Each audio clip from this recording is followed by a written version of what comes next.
Ito na ang aking ginawang sticky rice with mango.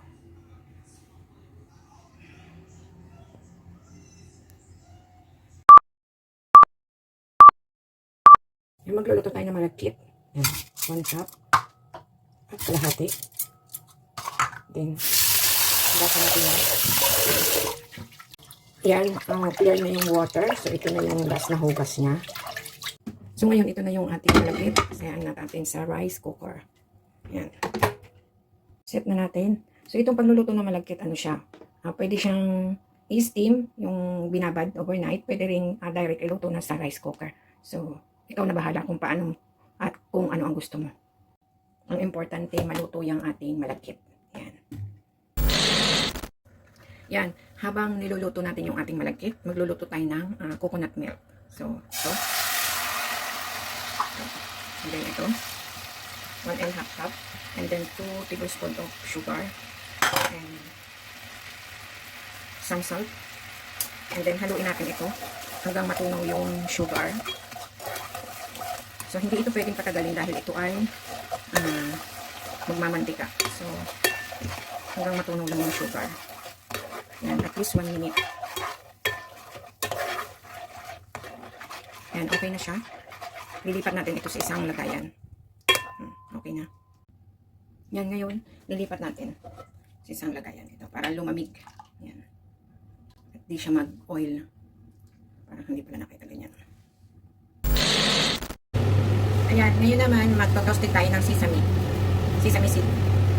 Kunti lang naman, pang-toppings natin ito yung kumaya.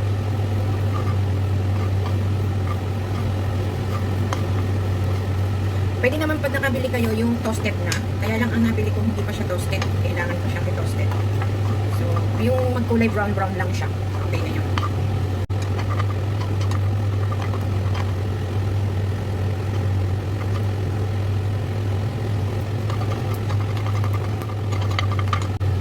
Ayan, brown na siya. So, okay na ito. Huwag natin kasunogin dahil mapait. Ayan, okay na. 1 hour later. Yan, ngayon luto na yung ating malagkit, glutinous rice. Ilagay natin sa isang plate. Yan. Transfer natin.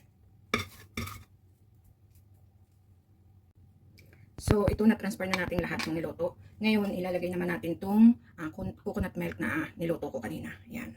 I-mix natin dyan. And then, ating i-mix ito. Yan. Hanggang sa ma-absorb na ng lahat ng malagkit yung coconut milk natin. Yan, na-mix na natin lahat. And then, ayusin na natin sa plate. Ngayon, lagyan natin ng cover. And then, isuk lang natin ng around 30 minutes or more sa room temperature. Room temperature lang. Yan.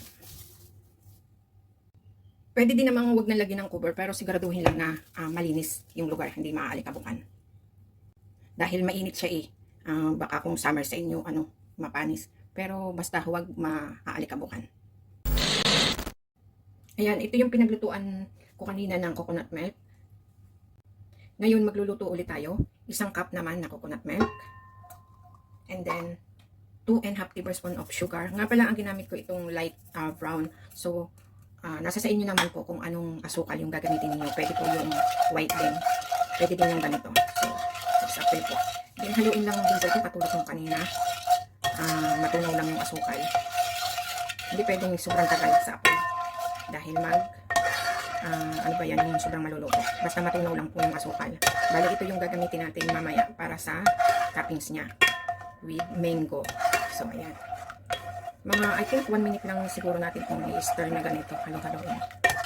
Pagkatapos palamigin ulit natin. Yan.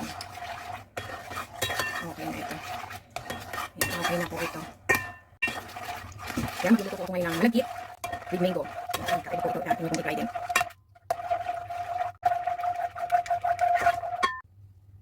Kung kanina may salt, ngayon wala po.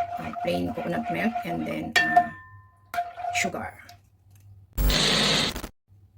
Yan, transfer natin para lumamig. Ito yung pang toppings natin sa gagawin nating glutinous rice with mango. A few moments later. Hiwa ko na ito ng slice na.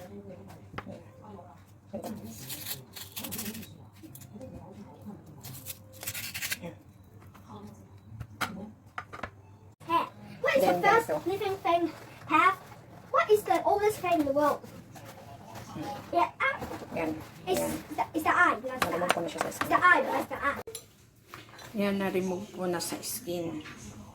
Wala na ang skin yan. Hihiwain na natin ngayon. Okay. Ganyan lang. Slice. Slice natin siya. Yan.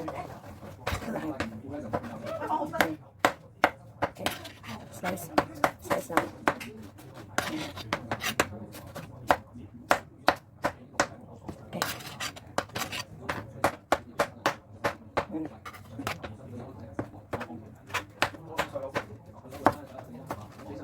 Okay. Done. Yan, slice na siya lahat. I-arrange ko na po sa plate na may gluten sticker rice. So, ayan na. Nalagay na natin yung ating slice na mango. And now, ipipigan natin yung ating mango. Yan. Yan. Ngayon, ilalagay na natin yung second na coconut oil na ginawa natin kanina sa ibabaw. Yan. Ganyan. And then, lalagyan natin ng roasted o toasted sesame seed. Yan, ganyan. So, it's ready to serve na po yan. So, ayan na po guys. Depende na po sa inyo kung anong slice po ng mango nyo isi-serve. At kahit anong slice naman po pwede. Ayan na po yung second coconut milk po inilagay na po sa ibabaw. And then saka po yung toasted sesame. So, ayan na guys. Maraming salamat po sa panonood. Bye-bye. See you on my next video. Bye. Bye. See ya. See you guys later.